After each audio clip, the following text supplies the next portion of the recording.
तो हेलो दोस्तों, अब हम रिवीजन करेंगे 2828 सीरीज में, जो कि RWA में चल रही है छंद टॉपिक का। तो महज 20 से 22 मिनट में 25 मिनट में हम इसको रिवीजन करेंगे और यही इसका फ़ायदा है। ठीक है कि हम इसको जल्दी से जल्दी रिवीजन कर लें। ठीक है, तो पहला क्वेश्चन देखिए क्या है। बरहवें छंद क्या है? बरहवें छंद है अर्धसम मात्रिक छंद। देखिए इस दो ट्रिक है। कौन सी ट्रिक है? देखिए ट्रिक ये देखिए। ठीक, ये क्या है? ट्रिक है। कौन कौन सी है? पेन ले लेते हैं। ठीक, तो ये देखिए चौरो चौरो गीत हरी। तो ये किसकी है? ये सममात्रिक। चौ से चौपाई, रो से रोला, गीत से गीतिका, हरि से हरि गीतिका। अब दूसरा है वे दो सौ उल्लू। ये क्या है? अध सममात्रिक। वे से बरवे, दो से दोहा, सो से सोठा, उल्लू से उल्लाला। अब ये कुछ, ये विषम मात्रिक है। कुंडलिया छप्पे। ठीक है, तो ये क्या है? ट्रिक है। चोरो गीत हरि ये सममात्रिका है। वे दो सौ उल्लू अध सममात्रिका है। कुछ कुंडलिया और छप्पे विषम मात्रिक है। ठीक है, बरवे छंद को अवधि भाषा का छंद माना गया है। ठीक है, इसमें क्या होता है? एक दिन पर 12-12 मात्राएं होती हैं और दूसरे और चौथे चरण में 7-7। टोटल एक चरण में, मतलब कि एक चरण में पहले और दूसरे को मिलाकर 19 मात्राएं होती है। ठीक, आगे बढ़ते हैं। दिवस का शासन समीप था, गगन था चुकुट लोहित हो चला, तरुशिखा पर थी अब राजनी, कामले को न वल्लभ की प्रभा। तो इसमें कौन सा अलंकार होता है? सॉरी, अलंकार छंद होता है। तो ये होता है द्रुत विलंबित। इसमें वर्णों की गिनती होती है, मात्राओं की गिनती नहीं होती। इस बात का दूसरा नाम क्या है? इसका सुंदरी नाम है। ठीक है, इसमें 12 वर्ण। तो देखिए गिनिए 1 2 3 4 5 6 7 8 9 10 11 12 12 वर्ण। अब इसमें भी देख लीजिए, तीसरे में 1 2 3 4 5 6 7 8 9 10 11 12। तो देखिए सब में 12 वर्ण है। तो यहाँ पर ये क्या हो जाएगा? द्रुत विलंबित। और इसमें एक और ध्यान देने वाली बात, इसमें एक नगड़ होता है, दो बगड़ होता है, एक रगड़ होता है। यदि 12-12 पर होती, 12-12 पर हमें रुकना होता है। जैसे कि गगन था कुछ लोहित हो चला, तरु शिखर। तो यहाँ चला के बाद हम थोड़ा रुके ना, तो यहीं पर इस यति, जहाँ पर हम रुके पढ़ते समय काव्य को, वही यति होती है। इसका दूसरा नाम सुंदरी। जो वंशस्थ होते हैं उसमें भी 12 वर्ण की गिनती होती है। दुर्मिल को सवैया छंद होता है, जो उसमें उसी तरह दुर्मिल होता है। इसका दूसरा नाम चंद्रकला भी है। 24 वर्ण होते हैं इसमें। कितने? 24। वसंत तिलका में 14 वर्ण होते हैं। कितने? 14 वर्ण। अगर याद ना हो तो ऐसे देख लीजिए, 1 2 अधन 3 4 5 6 7 8 9 10 11 12 13, इसे करके इनको सबको गिनेंगे तो 14 आ जाएगा। वैसे ऐसे याद कर लीजिए, वसंत तिलका 14 वर्ण। चलिए आगे बढ़ते हैं। द्रुत विलंबित छंद का लक्षण है कि इसमें प्रत्येक चरण में होते हैं, क्या होते हैं? एक नगड़, दो भगड़, एक रगड़ आगे ही बढ़ा और 12 वर्ण होती है। ठीक है, ये क्या है? वर्णिक छंद है। आगे बढ़ते हैं।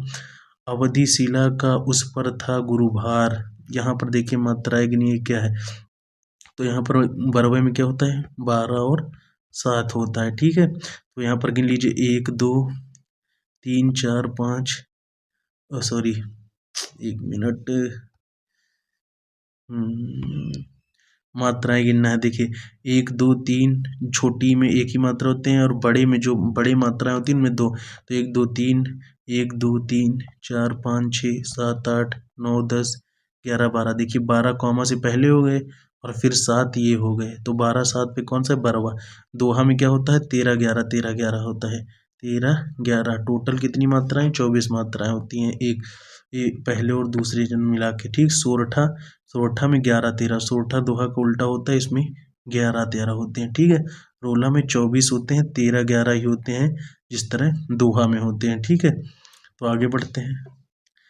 हरा भरा सब पेट जो भरा, सुनो नहीं तो बस शून्य है धरा। ठीक है, तो वंथस इसमें भी 12 वर्ण होते हैं। ठीक है, एक में जैसे 1 2 3 4 5 6 7 8 9 10 11 12, तो वंथस्थ हो जाएगा। द्रुत विलंबित नहीं है तो वंशस्थ हो जाएगा। 12 होते हैं। सवैया में क्या होते हैं? 22 26 होते हैं। ठीक, जात वृत्त विकागे से। कवित्त में 31 होते हैं। मालिनी में 15 वर्ण होते हैं। आगे बढ़ते हैं। इसमें क्या दिया गया है? कौन सा वर्ण कौन सा है? तो इसमें देखिए रोला। देखिए इसमें एक जो होगा वो छोटा होगा रोला में। ठीक है, तो जहाँ पर छोटी छोटी, ये देखिए इसमें कितने हैं? 1 2 3 4 5 6, 2 3 4 5 6 7 8 9 10 11 12, 12 बनेंगे तो ये रोला हो जाएगा। ठीक है, पूरा नहीं देखते हम। और यहाँ पर दोहा में 13 11, तो ये ऐसे पढ़ के भी आप देख सकते हैं। रे सुंदर शाम रे मैं चितलियो चुराई, संग सखा संधे समय दारई निकसत आई। तो ये क्या है, दोहा है। हरि गीतिका में क्या होते हैं, कितनी मात्राएं होती है, अभी आगे हमने पढ़ा था। ठीक है, और क्या बचा, उल्लाला में 15 13 होती है, टोटल 28 मात्राएं, तो ये उल्लाला हो जाएगा। तो इसका बी ऑप्शन इसका राइट आंसर हो जाएगा। मात्रिक समछंद नहीं है, तो अभी हमने दिया था चोरो हरि गीत। ठीक, या गीत हरि जैसे भी आप याद करें, तो चौपाई है, गीत है, हरि है, उल्लाला नहीं है, ये अर्ध सममात्रिक है। ठीक है, क्या है, अर्ध सममात्रिक है। तो यहाँ इसकी ट्रिक क्या हमने याद की थी, 200 वे 200 उल्लू, वे 200 उल्लू। तो वे से बरवे, 2 से दोहा, 100 से सोठा और उल्लू से उल्लाला। ठीक है, इसमें 15 11 मात्रा होती है। प्रत्येक चरण में 28 मात्रा, 16 12 की यदि अंत में लघु किस छंद में होता है, तो हरि गीतिका में होता है। 28 मात्राएं हरि गीतिका में। बरवे में 12 7, रोला में 24, दोहा में 24 और छप्पे में 6 चरण होते हैं। सिर्फ एक ही ऐसा छंद है जिसमें कि 6 चरण है। ठीक, और छप्पे होता है रोला और उल्लाला को मिलाकर बनता है। इसको याद कैसे करेंगे, देखिए आरओ का जो पानी होता है, आरओ का पानी छप होता है, उसको फेंकते हैं तो रोला प्लस उल्लाला बनता है, इसलिए इसमें 6 चरण होते हैं। ठीक है, आगे बढ़ते हैं। सवैया किस कवि का प्रिय छंद है, रसखान का है। सवैया बहुत ही बढ़िया क्वेश्चन है। सवैया जो होता है वो किस कवि का है, तो रसखान का है। रहीम का बरवे है। जायसी का दोहा और चौपाई है। जायसी का क्या है, दोहा और चौपाई है। ठीक है, एक मिनट, आगे बढ़ते हैं।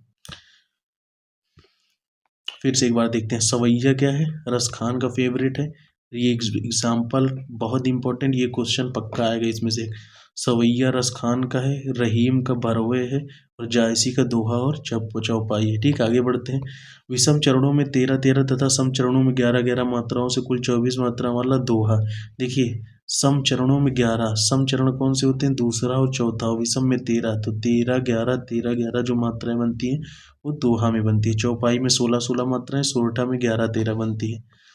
रोला में भी क्या बनते हैं, 13 11। रोला कौन सा है, विषम मात्रिक है, सममात्रिक, अर्ध सममात्रिक है। 200 याद करिए, वे 200 उल्लू अर्ध सममात्रिक है। दोहा क्या है, दोहा वे 200 उल्लू, तो अर्ध सममात्रिक। ठीक है, कुंडलिया छंद का लक्षण नहीं है। देखिए, मात्रिक विषम छंद है, यह छंद 6 पंक्तियों का होता है। बिल्कुल, अभी आपने देखा कुंडलिया, ये कुंडलिया 2 से बनता है, किससे, दोहा और रोला से। ठीक, तो इसको मैंने याद किया, हमारी तरफ एक कुंडा, कुंडा में 2 लोग रो रहे हैं, ऐसे मैंने याद किया, आप किसी भी तरह से याद कर लीजिए। तो इसमें भी 6 चरण होते हैं। प्रथम 4 पंक्ति रोला व अंतिम 2 4 पंक्तियां दोहा छंद की होती है। गलत है, प्रथम 4 पंक्तियां दो इसकी प्रथम 2 पंक्तियां दोहा की होती हैं, फिर आखिरी 4 पंक्तियां रोला की होती हैं। जिस शब्द से शुरुआत अंत भी उसी शब्द से होता है। इसकी पहचान है कुंडलिया की कि जिस शब्द से शुरू होता है उसी शब्द से इसका अंत होता है। ठीक है, आगे बढ़ते हैं। रास पंचाध्यायी में किस छंद का प्रयोग किया गया है, तो रोला का किया गया है। किसका, हिंदी का गीत गोविंद, हिंदी का गीत गोविंद कहा गया है, इसमें रोला का प्रयोग। निम्न में से कौन सा अर्ध सममात्रिक छंद नहीं है, तो वे 200 उल्लू, तो वे से बरवे, 100 से सोरठा, 2 से दोहा, छप्पे नहीं है, ये विषमार्तिक है। कुछ कुछ याद किया था ना हमने, कुछ, तो कुछ 6 से छप्पे, कुछ से कुंडलिया। ठीक है, ये विषम मात्रिक है। रघुकुल रीत सदा चली आई, प्राण जाई पर वचन न जाई।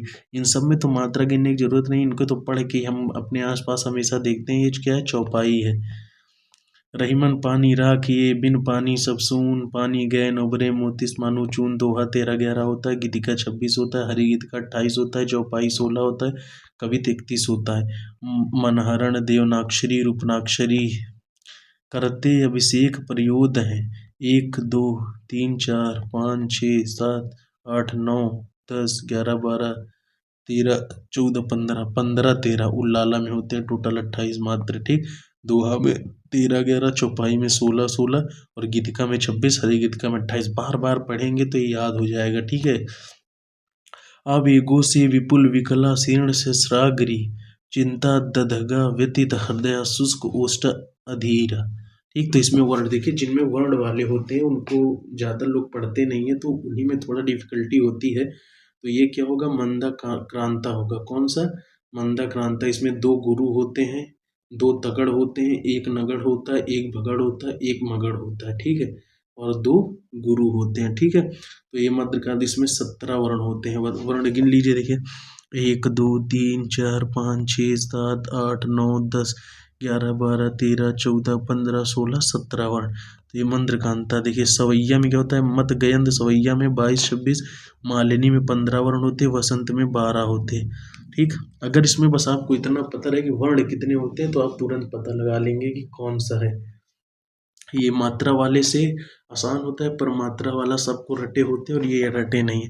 निम्नलिखित में से कौन सा कथन गलत है। कुंडलिया छंद सोरठा और रोला से मेल से बनता है। कुंडा में दो लोग रो रहे हैं, दो लोग दोहा रोला से बनता है, तो यहाँ सोरठा है तो यही हो जाएगा गलत। ठीक, दोहा छंद के विषम चरण में 13, सम चरण में 11 मात्रा है, तो बिल्कुल पहले और तीसरे में, सॉरी, पहले, हाँ पहले दूसरे में करेंगे तो कौन सा होगा, ये होगा 13 11 और फिर 13 11। ठीक है, तो इसमें दिया दोहा छंद में विषम चरण में 13 होती हैं। ठीक है, और सम चरण में 11 होती हैं, तो बिल्कुल सही है। द्रुत विलंबी छंद में प्रत्येक 12 वर्ण, बिल्कुल सही है। न भ भ र का क्रम होता है, बिल्कुल सही। गीतिका छंद के प्रत्येक चरण में 26 मात्रा होती है, हरिगीतिका में 28 होती है, बिल्कुल सही, तो पहला हो जाएगा। छंदों को पढ़ते समय कई स्थलों पर विराम लेना, यति। ठीक है, गति लय। गढ़ क्या होता है, 3 वर्णों के समय को गढ़ कहते हैं, जैसे जगड़ फगड़ लगड़ झगड़। निम्नलिखित में से कौन सा वर्णिक छंद नहीं है। वर्णिक छंद कौन सा नहीं है, तो ये जिनमें वर्ण की गिनती होती है, सवैया कवित और इंद्रवजय कुंडलिया, ये क्या है, मात्रिक छंद है, इसमें मात्राओं की गिनती होती है। ठीक है, कुंडलिया किससे मिलकर बना होता है, दोहा प्लस रोला से। ठीक है, दोहा प्लस रोला से। दोहा में क्या होता है, 13 11 13 11 होता है, रोला में भी 13 11 13 11 होता है। आगे बढ़ते हैं। रहिए लटपट काट दिन बरु घामही में सोए, न बाकी बैठिए जो तरु परत्यो होए। तो कौन सा इसमें छंद है, तो गिनती गिनिए, देखिए 1 2 1 2 3 4 5 6 7 8 9 10 11 12 13 14 15 16 17 18 19 20 21 22 23 24, 24 मात्रा है। देखिए 24 से तो 24 इकट्ठे तो होंगे नहीं। अब सवैया में देखिए 22 26 होती हैं, पद तो कुछ होता नहीं है। छप्पे में क्या है, रोला परस उल्लाला आरो। ठीक, तो रोला क्या होता है, उल्लाला में ज़्यादा मात्राएं होती हैं, कुंडलिया हो जाएगा, क्योंकि देखिए इसमें दोहा और रोला होता है, इसमें 13 11 होते हैं, तो 24 मात्राएं, तो ये कुंडलिया हो जाएगा। ठीक है, और कुंडलिया में एक और है। ठीक है, इसमें क्या हो, लेकिन इसमें पूरा नहीं दिया गया है, नहीं वो भी सही हो जाता है। अति सूधो, चलिए थोड़ा तेज करते हैं। अति सूधो स्नेह कुमारा गहे जहाँ नैकु सयानम। पूछा क्या गया है कि कौन सा इसमें छंद है। ठीक है, तो देखिए इसमें क्या गिनते हैं, 1 2 3 4 5 6 7 8 9 10 11 12 13 14 15 16 17 18 19 20 21 22 23 24 25 26 27 28 29। अरे यार मैं तो कॉमा भी नहीं। 1 2 3 4 5 1 2 3 4 5 6 7 8 9 10 11 12 13 14 15 16 17 18 और यहाँ पर 22 हो गए, मैंने कही मतलब 22 26 होंगे, तो सवैया आप देख लीजिएगा। ठीक है, छंद, लेकिन मैं गिनूंगा एक बार चाहे जो हो जाए। देखिए 1 2 3 4 5 6 7 8 9 10 11 12 13 14 15 16 17 18। ठीक है, 17 18 और यहाँ 1 मिनट, यहाँ तो 18 ही बन रहे हैं यार। अच्छा देखते हैं, 1 2 3 4 5 6 7 8 9 10 11 12 13 14 15 16 17, यहाँ तो 18 17 ही बन रहे हैं। चलिए मैं इसको नहीं, क्योंकि ये मुझे खुद नहीं समझ में आया, बाकी सवैया लगा है। चौपाई में कितनी होती हैं, 16 16 मात्राएं होती हैं, कुंडलिया में 24। आगे बढ़ते हैं। छंद सात ग्रंथ के रचयिता कौन है, तो पिंगल है। कौन है, वेद व्यास, महाभारत, वाल्मीकि ने रामायण लिखी है, क्षेमेंद्र ने दशावत चरित्र लिखी है। इंद्रवजा छंद में एक चरण में कितने वर्ण होते हैं? तो 11 वर्ण होते हैं। इंद्रवजा में 11 होते हैं, 2 तगड़ 1 जगड़ भी होता है, ठीक है। गीतिका छंद के चरण में कितनी मात्राएं होती है? 26। हरि गीतिका में कितने होते हैं? 28, ठीक है। 24 किस में होती है? कुंडलिया में होती है। कुंडलिया के दो चीज से मिलकर दोहा प्लस रोला से बना होता है, तो दोहा रोला में भी 24 मात्राएं होते हैं। 28 हरि गीतिका में होती हैं। 22 26 किस में होती हैं? सवैया में होती हैं, जो भी हमने ऊपर पढ़ा। कविता और छंद में घनिष्ठ संबंध है। कविता हमारे प्राणों का संगीत है, छंद हृदय कंपन। कविता का स्वभाव छंद में लयमान होता है। किसने कहा था? सुमित्रा नंदन पंत प्रकृति का सुकुमार कवि ने कहा। महादेवी वर्मा को आधुनिक मीरा कहा जाता है, ठीक है। आचार्य रामचंद्र शुक्ल ने बहुत सी चीजें दी हैं। इन्होंने हर काल विभाजन किया है और इन्होंने कई टिप्पणियां की हैं। पहला कवि कौन है, पहली रचनाएं कौन है, ये सब। कंकन किंकिनी नुपुर ध्वनि सुनी, तो ये क्या है? देखिए गिन लीजिए, 2 3 4 5 6 बिंदी लगी ना, 6 हो जाएगा। 7 8 9 10 11 12 13 14 15 16, 16 है तो चौपाई हो जाएगा। रोला 24 का, दोहा 13 11 24 का टोटल होता है। सोरठा 11 13, ठीक है। चौपाई 16 16 मात्रा है। 31 या इससे अधिक वर्णों के चरण वाला छंद कहलाता है कवित्त। 31 हो, 31 तो कवित्त होता है। इसके ऊपर भी जितनी वर्ण की गिनती होती है तो वो भी क्या होता है? कवित्त। इंपॉर्टेंट है। सवैया में 22 शब्द। मंदाक्रांता में अभी ऊपर हमने पढ़ा था 17, बसंत तिलका में 14। मंदाक्रांता में 17, बसंत तिलका में 14। 31 से ऊपर कौन से होते हैं? कवित्त होते हैं, ठीक है। कमला किस गण का उदाहरण है? तो कमला किसका है? सगड़ का है। तो देखिए कमला लिखते हैं, ठीक है। तो यहाँ पर 1 1 2 हो जाएगा, तो 1 1 2 कहाँ पर है? 1 1 2, तो ये सा से सगड़ का हो जाएगा, ठीक है। तो ये इसको याद करने का देखिए, इसको मिटा के मैं बताता हूँ। देखिए रिवीजन करने का मतलब तभी है जब हमें समझ में आ जाए ना, तो अच्छे से करते। यमाता राज भान सलगा, यमाता राजभान सलगा, ठीक, ये सूत्र है। देखिए एक एक लीजिए सबको। इसमें यमाता मातारा, ठीक, मातारा लिखिए, फिर ताराजो लिखिए, फिर राजो भ लिखिए, फिर ज भ ज लिखिए, फिर ज भ न लिखिए, फिर भ न स लिखिए। तो ऐसे करके पूरा हम बना लेंगे। तो कितने बन जाते हैं? 3 3 6 तो 8, ठीक है। और मात्राएं तो लगाना आपको पता ही है। तो जैसे कमला दिया तो इसकी मात्राएं देख लीजिए, फिर ये देख लीजिए कि किस में लगेगा। तो या माता मातारा ताराज राज भाजा भान भानस नसल सलगा, ठीक है। आगे बढ़ते हैं, चलिए। कुंडलिया किन छंदों से? तो कुंडा में 2 लोग रो रहे हैं, मतलब दोला प्लस रोला। इसमें क्या होती है? 13 11 मात्राएं होती हैं। रोला में भी 13 11 मात्राएं होती हैं, ठीक है। आगे बढ़ते हैं। प्राकृतिक पेंगलम किस शास्त्र का ग्रंथ है? छंद शास्त्र। पेंगलम में क्या होता है? वीर रस होता है। क्या? वीर रस होता है, ठीक है। और प्राकृतिक पेंगलम क्या? छंद शास्त्र। छंद शास्त्र किसने लिखा था? पिंगल ने लिखा है। किसने? पिंगल ने, ठीक है। आगे बढ़ते हैं। रामदूत अतुलित बलिधामा, इसमें कितनी मात्राएं हैं? तो मात्राएं बताना है। देखिए जिसमें बड़ी बड़ा मात्राएं होती हैं, मतलब दीर्घ मात्रा, वो यार, हाँ दीर्घ मात्राएं होती हैं।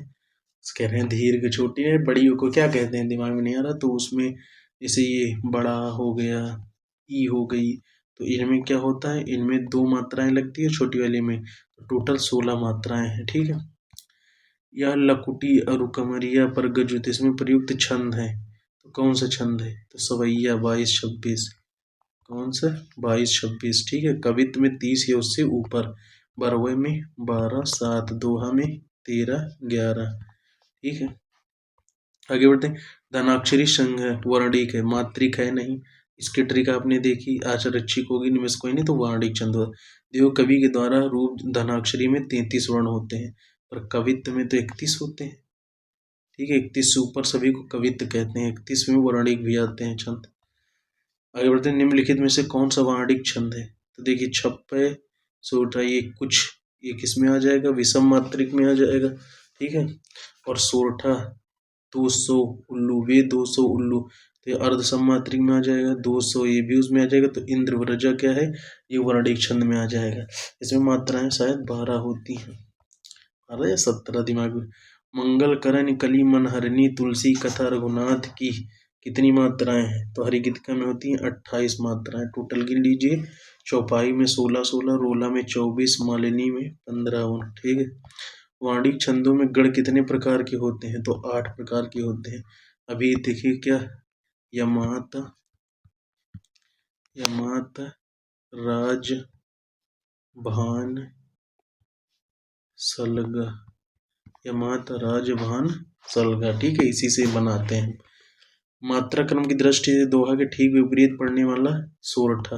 मात्रा में देखिए 13, 11, सॉरी 13, 11 दोहा में होते हैं, 11, 13 सोरठा में होते हैं। ठीक है, आगे बढ़ते हैं। मतलब 24-24 होते हैं दोनों में। ठीक है, ये हटा दीजिए। अवधि का निजी छंद क्या है? 12 है। ये बहुत इंपॉर्टेंट क्वेश्चन, 12 कवि 33 है, उससे ऊपर रोला 24, छप्पे में रोला प्लस उल्लाला। ठीक है, आगे बढ़ते हैं। अनुष्टुप है एक छंद। अनुष्टुप के संस्कृत का छंद है।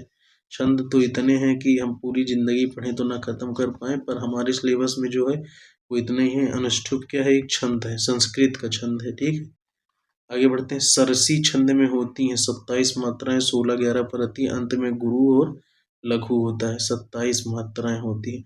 28 हरि गीतिका में होती हैं, 28 हरि गीतिका में होती हैं। ठीक, तो 27 होती हैं, 16, 11 प्रति, अंत में गुरु लघु होता है। इसमें देखिए लघु गुरु दिया है, तो याद करिए पहले गुरु होता है फिर लघु। गुरु बड़े मात्राएं होती है, लघु छोटी मात्राएं होती है। और रोला और दोहा और सोरठा में भी यही अंतर होता है। ठीक है, छप्पे में होते हैं। छप्पे में क्या होते हैं? देखिए छप्पे में आरोह, रोला प्लस उल्लाला होता है। प्रथम 4 चरण रोला के और अंतिम 2 चरण उल्लाला के होते हैं। प्रथम क्या होते हैं? उल्लाला के। तो टोटल 6 चरण होते हैं। किसमें? छप्पे में 6 चरण होते हैं। आगे बढ़ते हैं। देखिए, हम जो कुछ देख रहे हैं सुंदर है और सत्य नहीं। तो इसमें क्या, 14-14 मात्राओं की यदि से 20 वर्णों वाला वर्णिक छंद बनता है। देख लीजिए वर्णों ना, 1, 2, 3, 4, 5, 6, 7, 8, 9, 10, 11, 12, 13, 14, 15, 16, 17, 18, 19, 20। कितने वर्ण हैं? 20। तो ये दोनों तो बिल्कुल कट जाएंगे। और यहाँ पर देखिए 10-10 वर्णों के नहीं, 14-14 वर्णों के मात्राओं की यति से, 14-14 मात्राओं की यति से, मतलब मात्राएं जहाँ पर रुकती हैं कॉमा पे, तो 20 वर्णों वाला वर्णिक छंद है। ठीक है, अब इसमें आप मात्राएं गिनेंगे तो 14-14 आएंगी। इनमें से कौन सी छंदो शास्त्र की प्रथम पुस्तक है? छंद सूत्र। ठीक, रसिक प्रिया केशव दास ने लिखी है, छंद प्रभाकर मतीराम ने लिखी है। ये साहित्य क्वेश्चन बन गए। और जो पहली छंदोशास्त्र की प्रथम पुस्तक कौन है? छंद सूत्र है। आगे बढ़ते हैं। इनमें से किस छंद में प्रथम व अंतिम शुद्ध समान होता है? अंतिम शब्द समान होता है, तो कुंडलिया होता है। कुंडलिया में कितने चरण होते हैं? 6 चरण होते हैं। ठीक है, मात्राएं कितनी है? 2 लोग रो रहे हैं, तो कितनी? 24। ठीक, इंद्रवर्जा में बताइए। छप्पे में 6 चरण होते हैं। छप्पे में आर प्लस ओ मतलब रोला प्लस उल्लाला बनता है। ठीक है, आगे बढ़ते हैं। किस छंद में 4 से अधिक चरण होते हैं? छप्पे में होते हैं और कुंडलिया में होते हैं। किस छंद में 12 और 7 की यति होती है? 12वें में होती है। चौपाई में 16-16 मात्राएं होती हैं। दोहा में 13-11 होती है। सोरठा में 13-11 होती है। ठीक, आगे बढ़ते हैं। मात्रिक छंदों में मात्रा कितने प्रकार की होती है? 2, 1, 2। ये होती है हस्व या लघु, ये गुरु या दीर्घ। ठीक है, आगे बढ़ते हैं। केवल मात्रिक छंद किस विकल्प में है? मात्रिक छंद, मात्रिक मतलब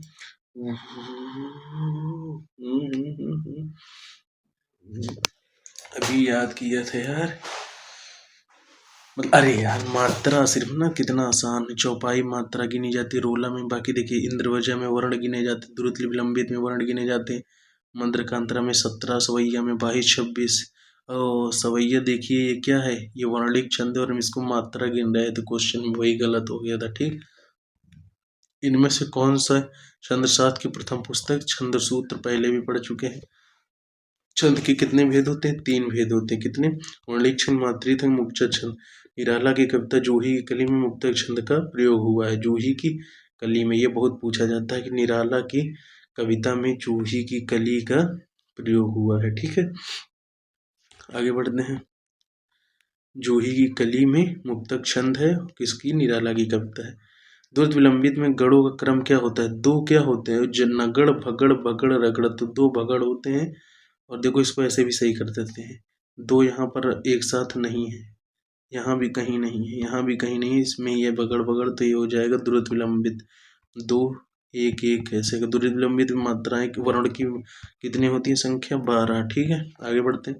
छंद के अंगों के आधार पर गण किसे कहते हैं? तीन वर्णों के समूह को गण कहते हैं, जैसे जगड़ भगड़। ठीक है, तो तीन वर्णों के समूह कहते हैं।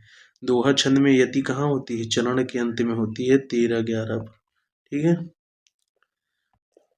24 मात्राएं के बाद नहीं। चरण के वर्णों की संख्या क्रम से अधिक के आधार पर निम्नलिखित छंदों का सही अनुक्रम कौन सा है? मतलब कि वर्णिक छंद में देखिए, इंद्रजा में 11 मात्राएं होती है, वसंत तिलका में 14 होती है, मध्यकांता में मंदक्रांता में 17 होती है, शार्दूल विकीर्ण में 19 होती है। ठीक है, अब इसमें देखिए इंद्रजा लास्ट में आ गया 11 मात्राएं, उससे ज़्यादा शार्दूल विकीर्ण में है तो गलत हो जाएगा। शार्दूल विकीर्ण पहले ही आ गया, इंद्रजा बाद में, इंद्रजा इसमें बाद में, तो सबसे सही सटीक आंसर कौन सा होगा? ये डी वाला। आगे बढ़ते हैं। वसंत तिलका का दूसरा नाम क्या है? सिंहोन्नता। चंद्रकला किसको? सवैया को कहा जाता है। सुंदरी किसको कहा जाता है? ये शायद, अरे यार, दुर क्या नाम है उसका? सुंदरी, दृष्टांत। दृष्टांत, दृष्टांत या दिमाग में नहीं आ रहा। चंद्रमुखी ये सब पढ़ा, तो चंद्रकला किसको कहते हैं? द्रुत विलंबित को। आगे बढ़ते हैं।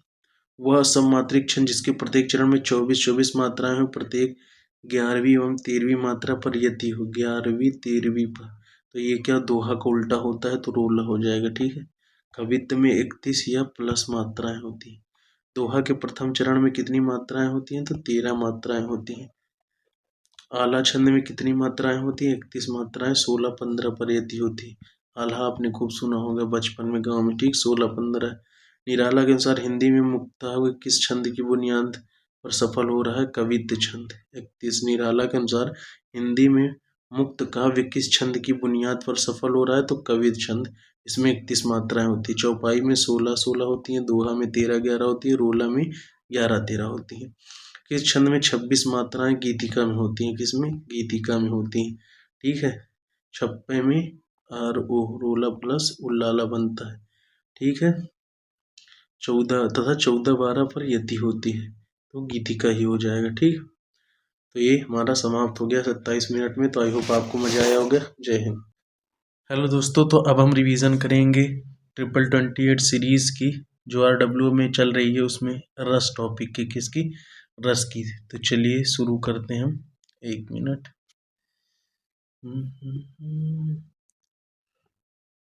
ठीक है, तो चलिए शुरू करते हैं। इसको इधर कर लेते हैं, रस। ठीक है, रस मेरा फेवरेट टॉपिक है, तो पढ़ने में इसको मजा आएगी। ठीक है, बस तुरंत शुरू करते हैं। ये गृह कार्य था उसमें, तो इसको भी देखिए कर लेते हैं, समझ लेते हैं अच्छे से। इसमें क्या निम्नलिखित युग्म में से समास की दृष्टि से अशुद्ध कौन सा है? तो देखिए, बाकायदा, तो इसमें क्या है? उपसर्ग है। ठीक है, जिनमें भी उपसर्ग होता है वो सब क्या होते हैं? व्यय भाव। तो ये समान, पतझड़ में बहुब्रीहि, पत्तों का झड़ना बहुब्रीहि। ठीक, दाल रोटी, दाल भी अलग है, रोटी भी अलग है, तो क्या हो जाएगा? द्वंद्व समास। दोनों पद प्रधान है। ठीक है, चाल चलन में देखिए, चाल भी प्रधान है, चलन भी, दोनों एक दूसरे से रिलेट तो कर नहीं रहे, तो द्वंद्व समास होगा। यहाँ पर क्या लिखा है? व्ययभाव समास, तो यही हमारा क्वेश्चन क्या हो जाएगा? गलत युग्म हो जाएगा। ठीक, अगर ये व्ययभाव कब होता है? जब चाल चाल होता। ठीक है, एक ही चीज को दो बार लिख दी जाए तो यहाँ पर द्वंद्व समास हो जाता, पर अब नहीं होगा। तो देखिए पहला क्वेश्चन देखिए रस का, भक्ति रस के प्रतिस्पादक आचार्य इनमें से कौन है? तो सबको पता है, रूप गोस्वामी। आप रट गया होगा ये सब तो। भक्ति रस के प्रतिष्ठापक आचार्य इनमें से कौन से हैं? तो रूप गोस्वामी है। ठीक, भक्ति का रस, भक्ति का मतलब क्या होता है? अनुराग प्रेम। ठीक है, अनुराग प्रेम, इसका क्या है? ये भक्ति रस का क्या है? स्थायी भाव। ठीक है, ईश्वर विषयक रति की ओर ले जाता है, ईश्वर विषयक रति की ओर ले जाता है। रति किसका है? श्रृंगार का, स्थायी भाव। ठीक है, श्रृंगार का रति। ठीक है, आगे बढ़ते हैं। स्थाई भावों की संख्या मानी गई है कितनी? 9 मानी गई है। यहाँ पे देखिए जल्दी जल्दी रिवीजन कर लेते हैं। श्रृंगार रस का रति हो जाएगा जिसका मतलब प्रेम होता है, हास का हास हंसना, करुण का शोक जिसका दुख होता है मतलब वीर का उत्साह जिसका मतलब जोश होता है, रौद्र का क्रोध जिसका मतलब गुस्सा होता है, भयानक रस का भय जिसका मतलब डर होता है, विभत्स का जुगुप्सा जिसे घृणा होता है, अद्भुत रस विस्मय जिसका आश्चर्य होता है, और शांत रस निर्वेद जिसका कि वैराग्य होता है। और इसमें देखिए इसकी परिभाषा देखिए, स्थायी भाव होते क्या है? जो विभाव अनुभाव और संचारी भाव के संयोग से रस की अवस्था तक पहुंचाता है। ये सब क्या कहते हैं? रस मतलब क्या होता है कि हमें आनंद की अनुभूति हो, काव्य में आनंद की अनुभूति। तो हमें इन्हीं सबसे, हम कुछ पढ़ते हैं उसमें हमें प्रेम दिखाई देता है, कुछ पढ़ते हैं हंसी आती है, कुछ पढ़ते हैं दुख आता है, कुछ देखते हैं ना। तो जब देखिए देखने से भी ये सब चीज़ होता है, लेकिन जब हम इन्हें पढ़ते हैं काव्य में, किसी गद्य में, पद्य में, तो वो क्या होता है, हमें अनुभूति होती है इन चीज़ों की। तो वही यहाँ पर क्या स्थायी भाव को दर्शाया गया है। तो कितने होते हैं? 9 होते हैं। ठीक है, आगे बढ़ते हैं। रस का संबंध किस धातु से माना जाता है? तो सबको पता है श्री धातु से माना जाता है। शाब्दिक बहते जाना, रस में बहते जाओ। ठीक है, जो भाव कविता के साथ बहते रहता है उसे क्या कहते हैं? रस कहते हैं। ठीक है, तो श्री होता है। ठीक, आगे बढ़ते हैं। माधुर गुण किस तरह के वर्ण वर्ण रहते माधुर में? र ला आदि कोमल वर्ण। ठीक है, माधुर्य से ही आपको समझ में आया कोमल। इसमें ये भी प्रश्न पूछ लेता है कि माधुर्य का अर्थ किस अलंकार से है? तो श्रृंगार रस में। माधुर्य गुण किस अलंकार में? भेद है ये किसका, समझ लीजिए। तो ये होता है श्रृंगार रस में। ठीक है, और इसमें वर्ण कौन से होते हैं? र और ला, इन्हें कोमल वर्ण भी कहते हैं। ठीक, स्पर्श व्यंजन 25 होते हैं, सबको पता है। यह अनुसार और कोमल वर्णों से युक्त होता है। ठीक है, स्पर्शी वर्ण कितने होते हैं? 16, किसको? ढा को छोड़कर। ठीक है, आगे बढ़ते हैं।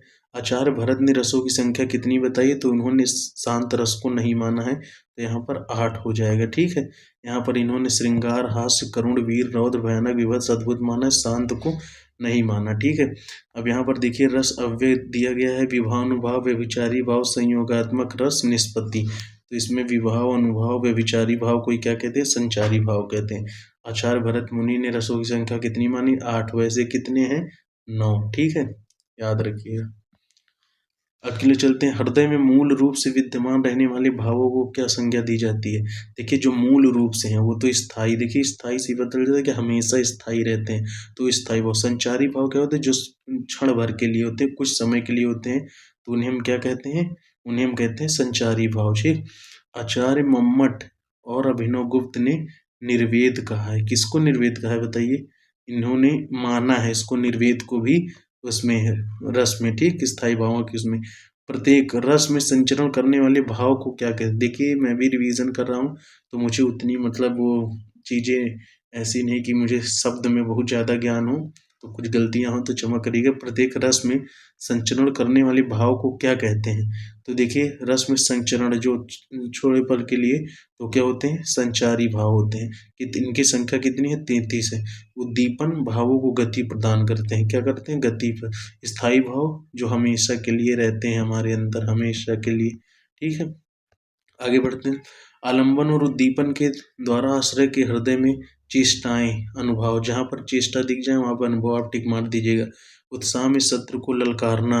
ठीक है, ये अनुभव देखिए 4 तरह के होते हैं, सात्विक, कायिक, वाचिक और आहारी होते हैं। ठीक है, रस के अवयवों की संख्या कितनी है? तो 4 है। देखिए कौन कौन से? स्थायी भाव, विभाव, अनुभाव, संचारी भाव, यह पहले ही पढ़ चुके हैं। वियोग के अंतर्गत कितनी काम दशाएं मानी गई हैं? कितनी काम दशाएं? तो 10 काम दशाएं। वियोग, वियोग मतलब क्या होता है? वियोग मतलब दुख, पीड़ा, किसी के प्रेम में जो दुख होता है, जो पीड़ा होती है, जो आंसू गिरते हैं, वही क्या होता है? वियोग होता है। ठीक है, तो कितनी होती हैं? 10 होती हैं। देखिए इसको याद कैसे, अगर भूल जाएं तो अगर आपको एग्जाम में आए, जैसे वियोग है तो देखिए इसको उल्टा कर देंगे। मान लीजिए ऐसे लिखा है, तो ये देखिए मात्रा हटा दीजिए तो 10 बन गया, तो यहाँ पर क्या हो जाएगा? ये 10। ठीक है, आगे बढ़ते हैं। इसमें आपको बताना है, ठीक है, कि कौन सा रस है। ठीक है, प्रिय पति वह मेरा प्राण प्यारा कहाँ है? प्रिय प्रिय पति वह मेरा प्राण प्यारा कहाँ है? दुख जली, देखिए दुख आ गया, क्या आ गया? दुख, तो यहाँ पर तुरंत हो जाएगा करुण रस। ठीक है, जल निधि में डूबी का सहारा, सहारा दुख। पहले अगर पहली पंक्ति पढ़ेंगे तो आपको लगेगा श्रृंगार रस है, प्राण प्यारा, है ना, या फिर अगर बच्चों के लिए होता तो वात्सल रस हो जाता, पर यहाँ पर करुण रस है, क्योंकि यहाँ पर और इसका स्थायी भाव शोक होता है, और इसके जो देवता माने गए हैं वो यम माने गए हैं। ठीक है, रौद्र का स्थायी भाव क्रोध, श्रृंगार, करति, शांत का निर्वेद। आगे बढ़ते हैं।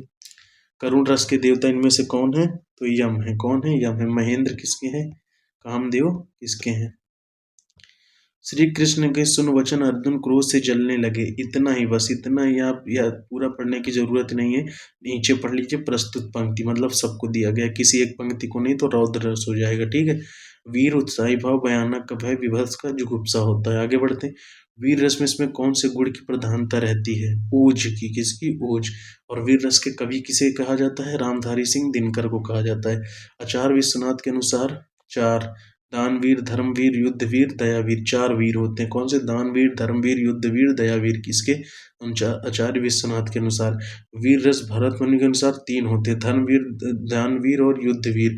उन्होंने दयावीर नहीं कहा है। ठीक है, वैसे जो दयावीर होगा वो दानवीर होगा, चाहे वो गरीब ही होगा, लेकिन उसके में दया है तो दान करने की प्रवृत्ति उसमें रहेगी। तो मेरे हिसाब से भरत मुनि ने ज़्यादा सही व्याख्या की है।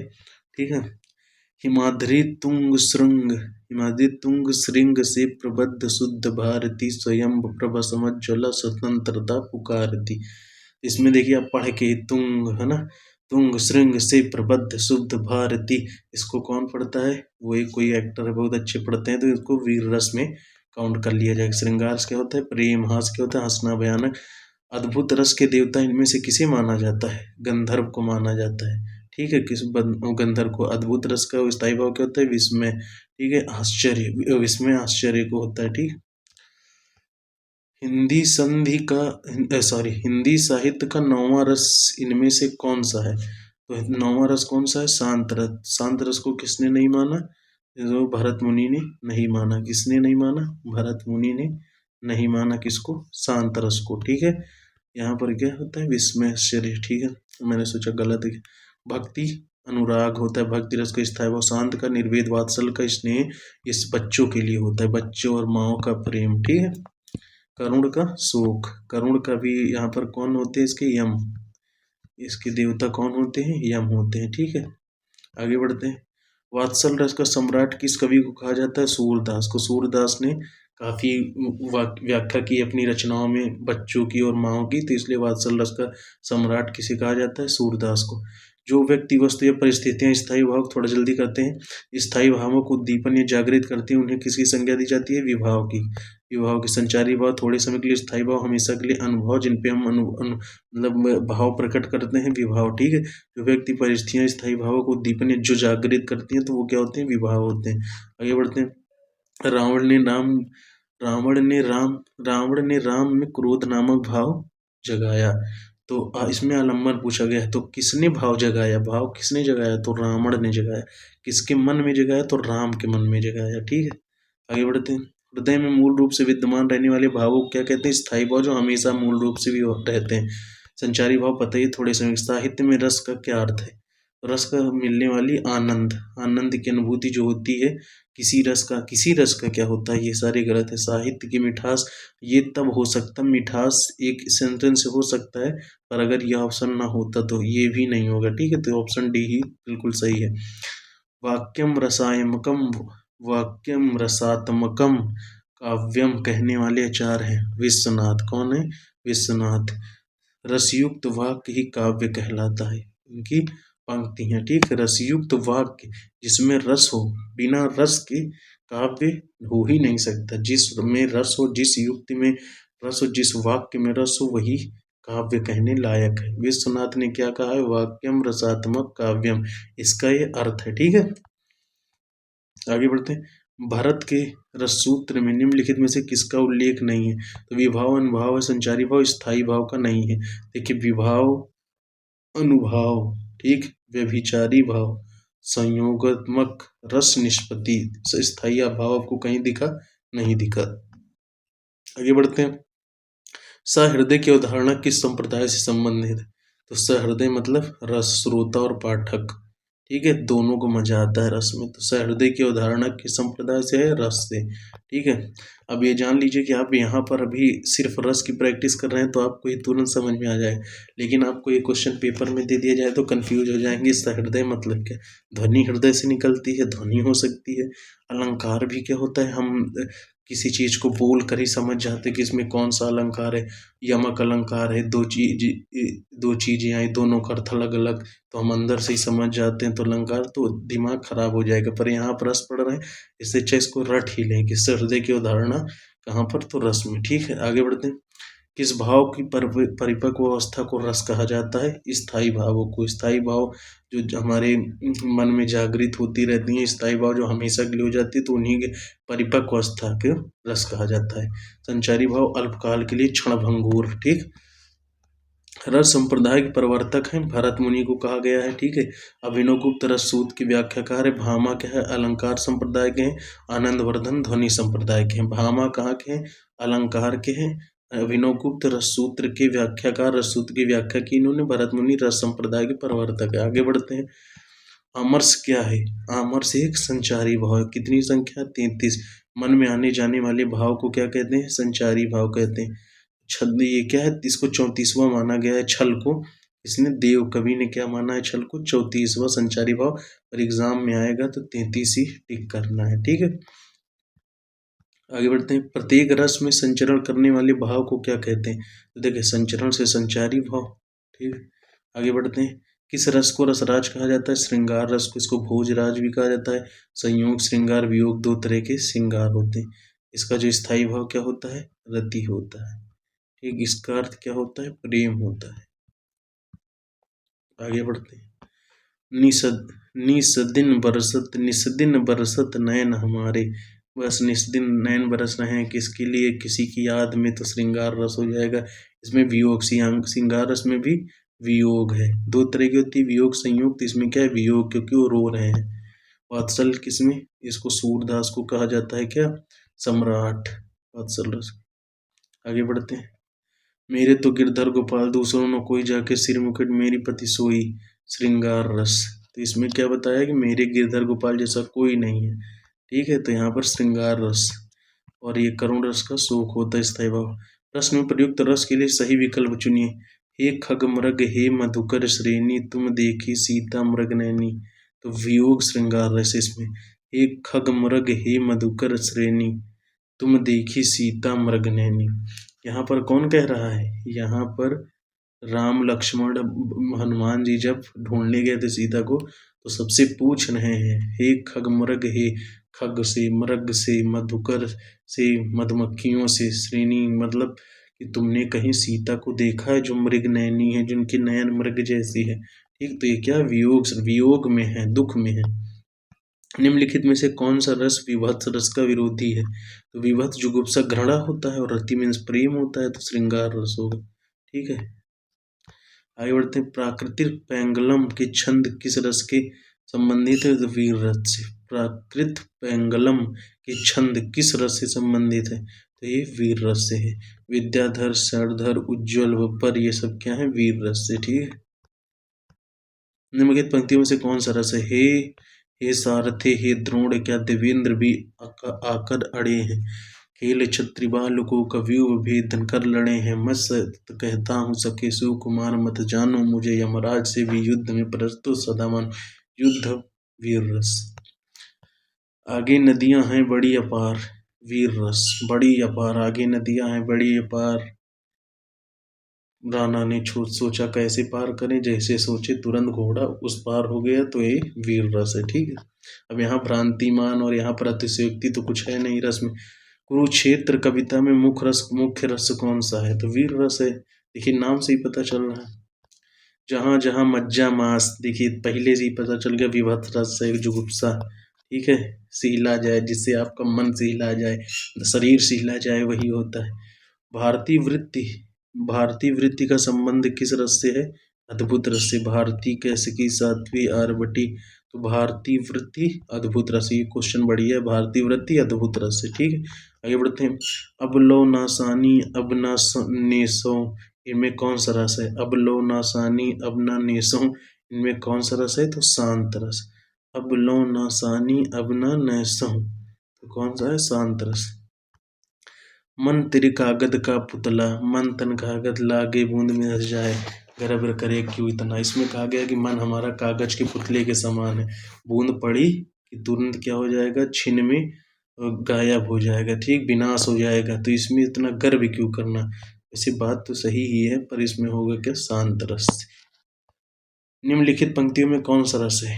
किकलत कान्हा घुटरुवनी आवत। देखो, किलकत, यहीं से हम समझ जाएंगे बच्चे ही किलकते हैं, और कान्हा लिखा है तो वात्सल्य रस हो जाएगा, ठीक, आगे बढ़ना ही नहीं। भाव जिससे हृदय में रहते हैं, आश्रय, भाव जिसके हृदय में रहते हैं उसे क्या कहते हैं? आश्रय, ठीक। आलम्बन, जिसे देख कर भाव पैदा हो। जैसे जब राम जी धनुष तोड़ने गए थे तो सीता देख कर उनको क्या हुई थी? मन ही मन मुस्काई थी। तो आलम्बन कौन हो जाएगा? राम, ठीक है। आश्रय जिसके हृदय में रहते हो भाव, तो सीता के हृदय में तो आश्रय हो जाएंगी, ठीक है। आगे बढ़ते हैं। विभावानुभाव भाव व्यभिचारी संयोग का दृश्य निष्पत्ति का परिवादक भरत मुनि थे। इसमें क्या नहीं दिया है? व्यभिचारी भी दिया है, संयोग रस भी दिया है, विभाव अनुभाव सब दिया है, ठीक है। आगे बढ़ते हैं। शोभित कर्ण कर्ण नवनीत लिए, गुटरुनी चलत रेत रीन तन मंडित मुख दधि लेप किए। शोभित कर नवनीत लिए, गुटरूनी चलत रेन तन, ठीक, रेन तन घुटरूनी चलत, मतलब वो जो घुटने के बल चलते हैं, तो वात्सल्य रस, बच्चे ही तो चलता है। उस काल मारे क्रोध के तब उनका अपने रौद्र रस, क्रोध से, देखिए क्रोध आ गया, और स्थायी भाव क्रोध का, रौद्र रस का क्रोध होता है, तो हो जाएगा उससे ही। ऊधो माही ब्रज विसरत नाही, इन पंक्तियों में क्या है? श्रृंगार रस, ठीक है। तो इसमें श्रृंगार रस बताया, मुझे ब्रज ब्रज कृष्ण की याद आ रही। रसोत्पत्ति में आश्रय की चेष्टाएं क्या कही जाती हैं? रस में आश्रय की चेष्टाएं क्या कही जाती हैं? अनुभाव कही जाती हैं। क्या कही जाती हैं? अनुभाव। पहले ही मैंने शुरू में ही बताया था कि चेष्टा जहाँ पर आ जाए वहाँ अनुभाव हो जाएगा, ठीक है। प्रिय पति वह मेरा प्राण प्यारा कहाँ है, दुख जल निधि में डूबी का सहारा कहाँ है। पहली लाइन पढ़ेंगे तो प्राण प्यारा कहाँ है, इसमें श्रृंगार लगेगा, पर जब आप पढ़ेंगे दुख तो फिर शोक हो जाएगा, ठीक। विपतु कैसा अनुभाव है? तो ये सात्विक अनुभव है। सात्विक अनुभव की संख्या कितनी होती है? 8 होती है। विपतु किस कैसा अनुभव है? तो सात्विक है, ठीक है। सॉरी, राग है कि रूप है कि रस है कि जस है कि तन है कि मन है कि प्राण है कि प्यारी। राग है कि रूप है कि रस है कि रजस है कि तन है कि मन है कि प्राण है कि प्यारी है। उपयुक्त पंक्तियों में रस है, अद्भुत रस है। देखिए इसमें श्रृंगार नहीं होगा, वात्सल्य भी नहीं है, शांत भी नहीं है, तो अद्भुत से भी इसमें मतलब ये क्या है? कुछ पता ही नहीं है। जस है, राग है, मन है, प्राण है, प्यारी है, ठीक है। कई चीजों से तुलना तो ये क्या हो जाएगा? अद्भुत है, इतनी चीज हो गई। रस सामग्री किस विकल्प में दी गई है? तो ये 4 हैं। कौन से? विभाव, अनुभाव, संचारी भाव, स्थायी भाव। इन्हें रस सामग्री भी कहते हैं, ठीक। इनके बिना रस अधूरा है। आगे बढ़ते हैं। रसो विसह किसने कहा है? तैत्तिरीय उपनिषद में है ये, ठीक। रसो विसह किसने, किसमें? तैत्तिरीय उपनिषद में, ठीक है। रस के संबंधित इस कथन को लिख इनमें से किस ग्रंथ में है? ठीक है, तो क्या है? रसो, लिखने से अच्छे से याद होता है, तो आप लोग लिख भी सकते हैं। सुवशः किसमें? तैत्तिरीय उपनिषद में। नाट्यशास्त्र कितने लिखा? भरत मुनि ने, ठीक है। अपरसमार क्या है? संचारी भाव का एक प्रकार। अपरसमार क्या है? संचारी भाव का एक प्रकार। निम्नलिखित पंक्तियों में कौन सा रस? एक ओह अजगरी लकी, एक और मृगराय भयानक, एक और अजगर दिख रहा, एक और मृग दिख रहा, विकल बटोही बीच में परियो मूर्छा खाए। तो एक गिलहरी है बीच में क्या कर रही है? मुरझा रही है, तो ये क्या हो जाएगा? भयानक रस। जो तुम्हार अनुशासन पाऊँ कंदुक इम ब्रह्मांड उठाऊँ, काचे घाट जिमी डरफोरी, सकौ मेरु मुलक जिमि तोरी। वीर रस बताया क्या? देखो, ब्रह्मांड उठायो, कौन उठाएगा? जो वीर होगा। उत्साह होता है इसका स्थायी भाव। राम को रूप निहारत जानकी कंगन की रख, अपने कंगन के नग में राम का रूप निहार रही है जब स्वयंवर हो रहा था, तो क्या हो जाएगा? श्रृंगार रस। दुख ही जीवन की कथा रही, क्या कहूँ आज जो कहा नहीं, करुण रस। ये पंक्ति किसकी है? ये पंक्ति मेरे हिसाब से शायद सुमित्रानंदन पंत की नहीं है, सूर्यकांत त्रिपाठी निराला है। जब उनकी पुत्री पुत्री का शायद मृत्यु हुई थी तो तब उन्होंने ये पंक्ति लिखी थी कि दुख ही जीवन की कथा रही, क्या कहूँ आज जो कहा नहीं। ठीक है, तो ये करुण रस में आ जाएगा।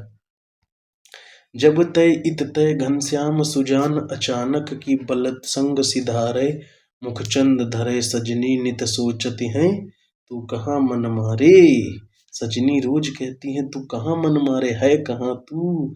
तो स्मृति हो जाएगा, मतलब याद कर रही है संचारी बाम। ठीक, आगे बढ़ते हैं।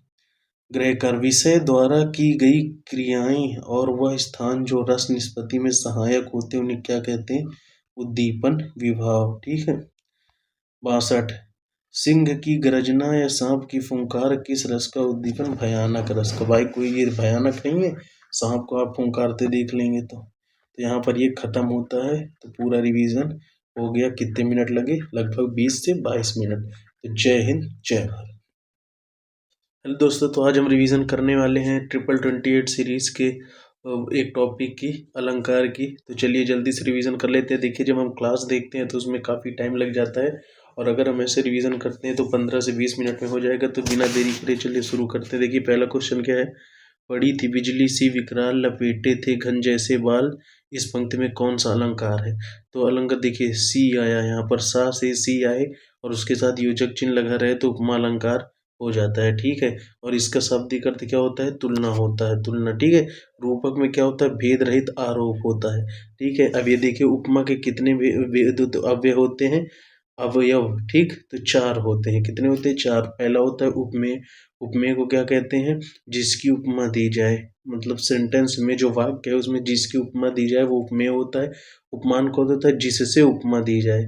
जिससे उपमा मतलब जिससे उसकी तुलना की जाए, उसे क्या होता है, उसे कहते हैं उपमान। साधारण धर्म कौन सा होता है, जिस गुण आदि को लेकर उपमा दी जाए, जिस गुण को लेकर दी जाए, कि जैसे बिजली सी है या चांद सी है या कुछ भी, तो उसमें उस साधारण धर्म हो जाता है। वो वाचक शब्द क्या होता है, जिस शब्द से उपमा प्रकट की जाती है। अगर आपको पूछे वाचक शब्द और वहाँ पे प्रकट रहे सेंटेंस में कि उसके मतलब परिभाषा में, तो वहाँ पर वाचक शब्द ही हो जाता है। ठीक है, आगे बढ़ते हैं। दूसरा क्वेश्चन है, इस करुणा किल्लित हृदय में अब विकल रागिनी बजती, इसमें कौन सा अलंकार है। तो देखिए, का की आवृत्ति हुई है तो यहाँ पर अनुप्रास अलंकार है, देख लीजिए। ठीक है, श्लेष मतलब चिपकना होता है, यमक अलंकार युग्म जोड़ा, वक्रोति अलंकार उल्टी वुक्ति। ठीक है, एक वर्ण की आवृत्ति क्या होता है, अनुप्रास अलंकार, ये आपको पता ही होगा। आगे बढ़ते हैं। यह अनुरागी चित्त की गति समझे नहीं कोई, ज्यो ज्यो बूढ़े श्याम रंग त्यों त्यों उज्जवल होए। ठीक है, तो इसमें क्या है, विरोधाभास है। विरोधाभास कैसे है, देखिए, यह अनुरागी चित्त की गति समझे नहीं कोई। अब इसमें ये भी दिया गया है कि कोई समझता भी नहीं है।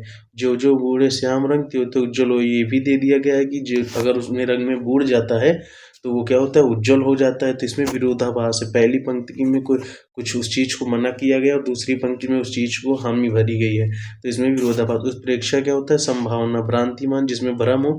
उपमा क्या होता है, इसमें तुलना की जाती है। ठीक है, चौथे क्वेश्चन में आते हैं। देखिए, इनमें से कौन सा कथन सही है, सही कथन, कारण के अभाव में कार्य की उत्पत्ति का वर्णन विभावना अलंकार होता है, बिल्कुल सही। प्रस्तुत और अप्रस्तुत दोनों एक का एक धर्म से संबंधित दीपक अलंकार है, मतलब प्रस्तुत और अप्रस्तुत दोनों का एक धर्म हो। ठीक है, तो संबंध हो एक ही धर्म से, तो वो क्या होता है, दीपक अलंकार होता है। उपमेय में उपमान की संभावना उत्प्रेक्षा अलंकार होता है, ये तो सभी को पता है। ठीक है, तो चलो आगे बढ़ते हैं।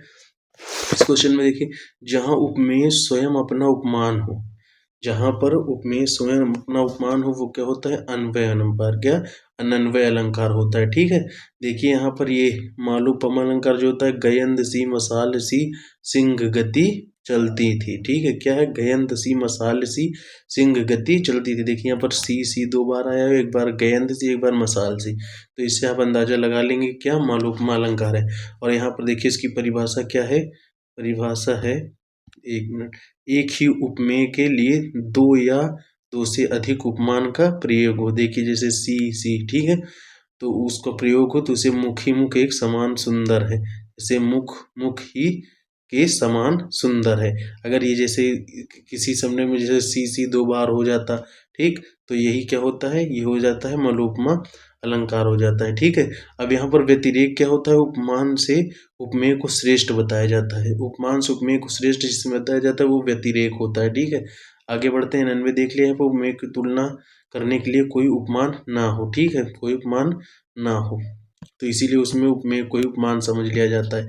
अगला क्वेश्चन करते हैं, देखिए यहाँ पर ये वाला हो गया। कारण के अभाव में कार्य की उत्पत्ति होना। अभी हमने ऊपर देखा विभावन अलंकार, कारण का अभाव रहता है और कार्य उत्पन्न हो जाता है। ठीक है, आगे बढ़ते हैं। आगे क्वेश्चन है हमारा, जहाँ राधा आनंद उदित निशि बासर आनंद, तहाँ कहाँ अरविंद है, कहाँ बापुरो चंद। तो यहाँ पर क्या होता है, प्रतीप अलंकार। प्रतीप अलंकार क्या होता है, जहाँ उपमान को उपमेय के समान न कहकर उपमेय को उपमान से श्रेष्ठ बताया जाता है। श्रेष्ठ देखिए, जहाँ राधा आनंद उदित निशि बासर आनंद, तहाँ कहाँ अरविंद है, कहाँ बापुरो चंद। तो यहाँ पर क्या है, उपमा अलंकार विपरीत है। ठीक है, तो वहीं पर क्या प्रतीप अलंकार हो जाता है। आगे बढ़ते हैं। निम्नलिखित में से क्या क्या अलंकारों के अंतर्गत आते हैं। दीपक आते हैं, रोमांच आता है, सॉरी दीपक आता है, ठीक है, और उल्लेख आता है। रोमांच और विदर्भी अलंकार नहीं होते। दीपक अलंकार होता है जहाँ उपमेय और उपमान दोनों को एक धर्म कहा जाए। ठीक है, और ये क्या होता है, उल्लेख अलंकार क्या होता है, इसमें संग तिजति कुमंद ते राजा मांद ज्ञात पान ले लाजा। चाहे तो इसमें देखिए लास्ट में उनकी मतलब मिलती भी हैं, जहाँ पर यति होती है वहाँ पर दोनों मिल रहे हैं, देखिए गजा लजा, और यहाँ पर इसे ही क्या कह देंगे, उल्लेख अलंकार कह देते हैं, इसमें उल्लेख किया जाता है। ठीक है, अब यहाँ पर उल्लेख अलंकार के देखिए, नवल सुंदर श्याम शरीर की, नवल सुंदर श्याम शरीर की। ठीक है, तो इसका एग्जाम्पल हो जाएगा, क्या हो जाएगा, एग्जाम्पल हो जाएगा। आगे बढ़ते हैं। बीती विभावरी जागरी अंबर पनघट में, तो रूपक अलंकार यहाँ पर योजक चिन्ह। ठीक है, आगे बढ़ते, पीपर पात सरिस मंडोला। पीपर पात में क्या है, तो पीपर पात में क्या है, उपमान। क्या है, उपमान है। ठीक है, उपमान क्या, अप्रस्तुत मतलब पीपर को पात के समान, पीपर के पात के समान मन भी डोलता है, तो पीपर पात क्या हो जाएगा, उपमान। मन क्या हो जाएगा, उपमेय, क्योंकि मन ही डोलता है, किसके समान, पीपर पात के समान। पाचक हो जाएगा सरिस, ठीक, के समान, मतलब इसमें बताया गया कि ये समान। ठीक है, साधारण धर्म क्या, डोला, डोलता है। ये किस क्या काम कर रहा है, उपमेय और उपमान की सहायता कर रहा है, ये क्या है, डोला। ठीक, तो ये साधारण धर्म हो जाएगा। आगे बढ़ते हैं। काव्य की शोभा बढ़ाने वाले धर्मों को अलंकार कहते हैं। सीखने पूर्वक धर्म शब्द क्या अर्थ है, धर्म का शब्द है गुण। ठीक है, गुण तो सभी को पता है, सजावट। अलंकार का मतलब क्या होता है, सजावट, आभूषण, और ये अलम धनकार से मिलके बनता है। ठीक है, आगे बढ़ते हैं। अलंकार का शाब्दिक अर्थ होता है आभूषण होता है। आचार्य दंडी ने क्या कहा है, काव्य शोभाकरान धर्मान अलंकारन प्रच्छेद। इसने कहा है, आचार्य दंडी ने, क्वेश्चन पूछा जाता है एग्जाम में, और शाब्दिक अर्थ होता है आभूषण होता है। ठीक है, आगे बढ़ते हैं। अलंकार के मुख्यतः भेद निम्न में से कौन से माने जाते हैं, तो सबको पता है, शब्दालंकार, अर्थालंकार और उभय अलंकार, तीन अलंकार होते हैं। ठीक है, आगे बढ़ते हैं। शब्दालंकार बताते हैं कि यहाँ शब्दों में चमत्कार है, तथा अर्थालंकार बताते हैं कि यहाँ अर्थ में अद्भुत सौंदर्य है। ठीक है, तो जिस नाम से अलंकार हो उसी नाम से उसमें चमत्कार देखा जाता है। जैसे शब्दालंकार में क्या होता है, शब्दों में चमत्कार होता है। ठीक है, उनमें शब्दों में आपको पता चलेगा कि शब्दों से ही पता चलेगा कि कौन सा अलंकार है। और अर्थालंकार में क्या होगा, अर्थ से, जैसे अर्थ से मतलब कोई सेंटेंस लिखा रहेगा और आपको उसको अर्थ से जानना रहेगा कि कौन सा अलंकार है। ठीक है, तो यहाँ पर शब्दालंकार और अर्थालंकार भर देंगे।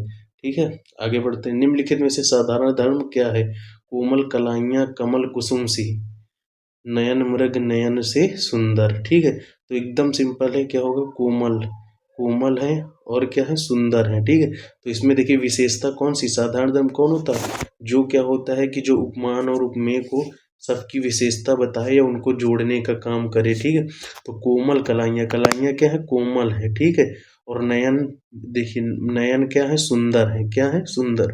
तो ये क्या हो जाएगा, कोमल और सुंदर क्या हो जाएगा, ये साधारण धर्म।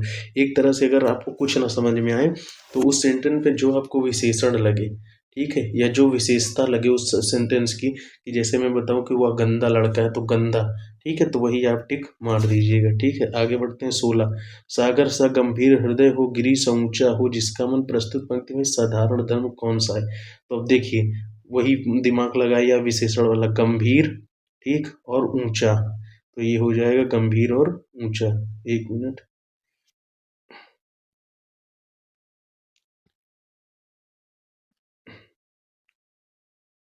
तो चलिए, गंभीर और ऊंचा। ठीक है, और यहाँ पर देखिए मन हृदय क्या हो जाएगा, ये उपमेय हो जाएगा। सागर सा, सागर और गिरी क्या हो जाएगा, उपमान, ठीक, क्योंकि देखिए सागर जिसके पीछे सा लगा हो, ठीक है, वो क्या होते हैं, उपमान होते हैं। और मन हृदय क्या होता है, इनको मतलब हृदय को क्या कहा गया है, सागर, ठीक, मन को क्या कहा गया है, गिरी, ठीक, तो इसलिए ये क्या हो जाएंगे, उपमेय हो जाएंगे। साधारण धर्म पता ही चल गया आपको। आगे बढ़ते हैं। निम्नलिखित में से साधारण धर्म क्या है, मखमल के झूले पड़े हाथी सा टीला, ठीक है, तो इसमें देखिए मखमल से झूले पड़े हाथी सा टीला। अब इसमें आपको कहीं दिख रहा है कि विशेषण कुछ हो, मखमल क्या हो जाएगा, संज्ञा हो जाएगी, झूले पड़े हाथी ये सब देखिए कहीं नहीं दिख रहा, तो इसमें क्या हो जाएगा, साधारण लुप्त है। टीला क्या उपमेय, और टीले को किससे, हाथी सा, टीले को क्या गया, हाथी सा कहा गया, तो उपमान हो जाएगा। वाचक शब्द पता ही है आपको, सासी से, तो सा हो जाएगा, ठीक है। आगे बढ़ते हैं। शेष महेश गणेश दिनेश सरेसु जाहि निरंतर गाँव, में कौन सा अलंकार है, तो सबको पता है, सा, ठीक, अरसा माँ, ठीक है, सा, ठीक है, दिनेश निरंतर गामे, तो इसमें क्या है, अनुप्रास अलंकार है, ठीक है। तो आगे बढ़ते हैं। एक इसका एग्जाम्पल, रूपक चरण कमल बंदो हरिदाई, तो ये रूपक अलंकार का देखिए योजक चिन्ह है। उपमा अलंकार हरिपद कोमल कमल से, मतलब हरिपद जो है, हरि के पैर जो है वो कोमल है, किससे, कमल के जैसे कोमल है, तो इसमें उपमा अलंकार हो जाएगा। इसमें क्या करते हैं, तुलना, देखिए जैसे तुलना हो रही है, पैर की कोमलता को कमल से तुलना की जा रही है, अतिशयोक्ति बढ़ा चढ़ाकर जो चीजें बताई जाए। आगे बढ़ते हैं। आगे देखते हैं। मुदित महीपति मंदिर आए, सेवक सचिव सुमंत बुलाए, तो देखिए मा स, तो अनुप्रास अलंकार हो जाएगा बिना कुछ सोचे। वही मनुष्य है जो मनुष्य के लिए मरे, ठीक, वही मनुष्य है जो मनुष्य के लिए, मैंने पंक्ति में कौन सा अलंकार है, देखिए इसमें क्या है, लाटानुप्रास। लाटानुप्रास में क्या होता है, पंक्तियां रिपीट होती हैं, जैसे वही मनुष्य है जो मनुष्य, ठीक, तो मनुष्य मनुष्य दो बार आ गया और दोनों में माँ है, ठीक है, तो यहाँ पर क्या हो जाएगा, अनुप्रास अलंकार होगा, और उसमें भी लाटानुप्रास होता है। अनुप्रास के कई भेद होते हैं और उनमें थोड़ा थोड़ा सा डिफरेंस होता है। जैसे अंतानुप्रास में क्या होता है, अंत में उनकी युक्ति मिलती है, ठीक है। अभी आगे देखिए किसका क्वेश्चन, हाँ हाँ इन्हें रोकन को टोका ना लगाओ, तुम क्या, हाँ हाँ इन्हें रोकन का टोका न लगाओ। अब इसमें अगर अतिशयोक्ति होता है ना, तो वो कर सकते थे क्योंकि इसमें संबंध बोधक है, ठीक है, लेकिन नहीं है, तो अनुप्रास भी नहीं होगा, यमक भी नहीं, विप्सा अलंकार हो जाएगा। कौन सा अलंकार, विप्सा, जिसमें भी संबंध बोधक चिन्ह रहे तो उसमें विप्सा अलंकार कर देते हैं, ठीक है। हाँ हाँ इन्हें रोकन का टोक न लगाओ तुम, ठीक है। आगे बढ़ते हैं। अंबर पनघट में डूबो रही, अंगट पनघट में डूबो रही, तारा घट ऊषा नागरी, तो इसमें देखिए दो दो योजक चिन्ह है, तो रूपक अलंकार हो जाएगा। आगे बढ़ते हैं। पाया महावर देन को नाइन बैठी आए, फिर जानी महावरी एड़ी मीणित जाए, तो इसमें क्या देखिए, पाया महावर देन को नाइन बैठी आए, ठीक है, जो पाँव सजाते हैं उसमें कुछ लगाते उगाते हैं तो कौन लगाता है, नाई लगाती है। फिर जानी महावरी एड़ी मुड़ित जाए, फिर भी क्या, मतलब बार बार एड़ी मोड़ रही है, ठीक, जिसको लगाया कि फिर जानी महावरी, उसको बार बार एड़ी, तो मतलब भ्रांति है उनको, ठीक है, कि जो ये नाइन है वो रंग लगा रही है या नहीं, तो ये क्या है, भ्रांतिमान, मतलब उन्हें भ्रांति है किसी चीज की, ठीक है। आगे बढ़ते हैं। सिर फट गया उसका वही, मानो अरुण रंग का घड़ा हो, मानो देखो, मानो मनहु जानो जनू मनहु जानो मानो जनहु मनहु, ये सारी पहचान किसके होते हैं, उत्प्रेक्ष अलंकार के होते हैं, ठीक है। आगे बढ़ते हैं। सीता के पैर कमल समान, उपमा अलंकार, देखिए समान है ना, कि हरिपद कोमल कमल से, तो जिससे सा से सी आए और उसमें क्या हुआ, मतलब उस तुलना की गई हो कि कमल के समान है या कमल से है, तो उपमा अलंकार होता है। आगे बढ़ते हैं। आगे नदियां पड़ी अपार, घोड़ा कैसे उतरे पार, राणा ने सोचा इस पार, तब तक घोड़ा था उस पार, कितनी बढ़ा चढ़ा कर बातें की गई, सोचते ही घोड़ा उस पार हो गया। अतिशयोक्ति अलंकार। मानवीकरण क्या होता है, मानव के द्वारा प्रकृति का चित्रण किया जाता है, तो वो मानवीय अलंकार होता है। रहीमन पानी राखिए, बिन पानी सब सून, पानी गए न उबरे, मोती मानुस चून, तो ये क्या, श्लेष अलंकार। श्लेष मतलब क्या होता है, चिपकना होता है, क्या होता है, चिपकना, ठीक है। इसमें देखिए पानी को ही क्या कहा गया है, पानी को ही दो दो चीजें कही गई हैं, ठीक। तो इसलिए यहाँ पर पानी चिपका हुआ है। अब इसे देखिए पानी एक ही है लेकिन उसके अर्थ दो निकल रहे हैं, तो यहाँ पर श्लेष अलंकार हो जाएगा, ठीक है। जहाँ एक शब्द का भिन्न भिन्न अर्थों का प्रयोग हो, जहाँ पर एक शब्द का भिन्न भिन्न अर्थों में प्रयोग हो उसे क्या कहते हैं, यमक अलंकार। जैसे देखिए जो शब्द है वो दो बार आएगा, ठीक है, लेकिन उसके अर्थ दोनों बार अलग होंगे। जैसे सजना है मुझे सजना के लिए, तो यहाँ पर एक सजना सजावट से हो गया, किससे, एक सजना का अर्थ सजावट हो गया, और दूसरे सजना का अर्थ क्या हो गया, पति से है, किससे, पति से है, ठीक है।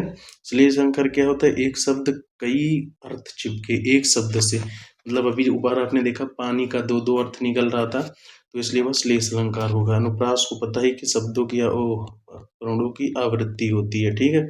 और यहाँ पर देखिए यमक क्या होता है कि जिसमें एक ही शब्द क्या हो, दो दो बार आए और उसके दोनों बार अर्थ अलग अलग लो, ठीक है। आगे बढ़ते हैं। उपमेय का निषेध कर उपमान की स्थापना करने वाला अलंकार कौन सा होता है, अपहुति अलंकार। कौन सा, अपहुति अलंकार।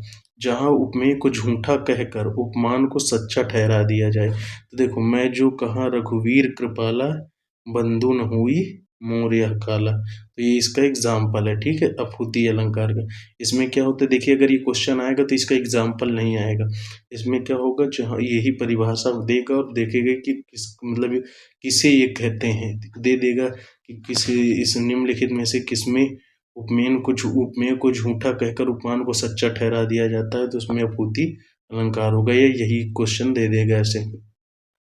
आगे बढ़ते, शून्य भीति पर चित्र रंग नहिम तनु बिनु लिखा चित्रे, धायो मिटय न मरई भीति दुख पाई ई तनु हरे। तो इसमें क्या है, विभावना अलंकार। क्यों है, देखिए शून्य भीति पर चित्र रंग नहिम तनु बिनु लिखा चित्रे, धोयु मिटई न मरई भीति। देखिए धोए से मिट नहीं रहा है, अरे भूति दिख पाई ही तनु हेरे, ठीक है। तो इसमें विभावना मतलब कि जो निर्जीव चीजें उनको जीव के समान बताई गई हैं, ठीक है। कहाँ कभी बेनी बेनी बयाल की चुराई लीनी, तो यहाँ पर क्या देखिए, बेनी बेनी और दोनों का अर्थ अलग अलग है, ठीक है। तो इसमें यमक अलंकार। श्लेष मतलब आपने देखा है चिपकना होता है, ठीक है। उत्प्रेक्षा में क्या हो जाता है, उत्प्रेक्षा में मानो मनहु जानो जनहु ये सब हो जाता है। रूपक आपको पता ही है, ठीक है, योजक चिन्ह से तो आप समझ जाएंगे। माला फेरत जुग भया फिरा न मन का फेर, मन कर का मन का डार के मन का फेर। कितनी बार मन का आया, लेकिन हर बार एक बार मन हृदय से, एक बार मन का माला की मोती से, तो यमक अलंकार हो जाएगा। विवसा भी आपने पढ़ा, ऊपर बताइए क्या होता है विवसा। आगे बढ़ते, उपमेय में उपमान में निषेध रहित आरोप होने पर कौन सा अलंकार होता है, तो रूपक अलंकार होता है। कौन सा अलंकार, रूपक अलंकार होता है, ठीक है। अभी आगे था रूपक अलंकार, चलिए आएगा तो इसको परिभाषा याद कर लीजिए। उपमेय में उपमान का निषेध रहित आरोप हो, जैसे यहाँ पर ऐसे याद कर लीजिए ट्रिक से कि अगर मान लीजिए देखिए बीच में योजक चिन्ह लगा है, तो इसमें किसी ने मतलब एक, जैसे आप सड़क पर जाते हैं तो बैरियर लगा दिया जाता है, तो दो भागों में बढ़ जाते हैं, तो उसमें निषेध कर दिया जाता है, जाने से मना। तो यहाँ पर ऐसे याद कर सकते हैं रूपक अलंकार को। क्वेश्चन 34वां देखते हैं। चरण कमल बंदो हरिराई, ठीक है। तो चरण कमल, चरण को कमल के समान, तो रूपक, ठीक है, तो रूपक अलंकार हो जाएगा। दृष्टांत क्या होता है, बिंब प्रतिबिंब। दृष्टांत अलंकार में बिंब प्रतिबिंब होता है, तो उसे क्या कहते हैं, दृष्टांत अलंकार, चमर कमर, ये सब रूपक अलंकार हो जाएगा। एक ही शब्द दो या दो से अधिक बार एक ही शब्द के दो या अधिक अर्थ वाले अलंकार का नाम श्लेष अलंकार। चिपकना मतलब एक ही देखिए शब्द, अभी इसके पहले देखा वही पानी वाला एग्जाम्पल, ठीक है। अतिशयोक्ति में क्या होता है, अनुक्ति है। इसमें भी क्या होता है, वर्णों की, ठीक है, आवृत्ति होती है। यमक पता ही है आपको कि दो बार शब्द हैं, दोनों बार अर्थ अलग हो, ठीक है। प्रतीप अलंकार के कितने भेद होते हैं, तो प्रतीप अलंकार के 5 भेद होते हैं, ठीक है। जहाँ प्रसिद्ध उपमेय को उपमा बना दिया जाए, जहाँ उपमान को उपमेय बनाकर प्रसिद्ध उपमेय का निरादर हो, प्रसिद्ध उपमेय को उपमान बनाकर उपमान का निरादर हो, उपमेय का उपमेय की उपमा का योग बनाया जाए, जहाँ उपमान को व्यर्थ बताया जाए, जहाँ उपमान को क्या किया जाए, व्यर्थ बताया जाए, ठीक है। तो यहाँ पर इसके प्रतीप के 5 भेद हो जाते हैं, ठीक है। अब जिस वाक्य में भी आपको प्रसिद्ध दिखे तो समझ लीजिए कौन सा है, प्रदीप अलंकार है। आगे बढ़ते हैं। आगे है काली घटा का घमंड घटा नवमंडल तारका वृंद खिले। काली घटा का घमंड घटा, देखिए घटा घटा दो बार आया तो यमक अलंकार दोनों बार। एक बार काली घटा मतलब बादल, और एक बार घटा का अर्थ कम हुआ, एक बार घटा का अर्थ कम हुआ। ठीक है, आगे बढ़ते हैं। सारी विच नारी है कि नारी विच सारी है, पता ही नहीं है कि सारी नारी के बीच है कि नारी के बीच सारी है, तो इसमें क्या हो जाता है, संदेह अलंकार हो जाता है कि इसमें संदेह है कि नारी सारी के बीच है कि सारी नारी के बीच है। उसके आगे क्या है कि सारी ही की नारी है कि नारी ही की सारी है। ठीक है। श्लेष, श्लेष अलंकार क्या होता है, जहाँ एक शब्द के अनेक अर्थ निकले। ठीक है, जहाँ एक शब्द उसके जैसे पानी वाला एग्जाम्पल हुई। उत्प्रेक्षा क्या होता है, जहाँ उपमेय के उपमान की संभावना हो। अतिशयोक्ति, जहाँ पर बढ़ा चढ़ा कर बताई जाए बातें। दृष्टांत, उपमेय उपमान का बिंब प्रतिबिंब हो, इसको भी ऊपर हमने पढ़ा था। ठीक है, आगे बढ़ते हैं। 40वां क्वेश्चन, अलंकार के कितने भेद होते हैं?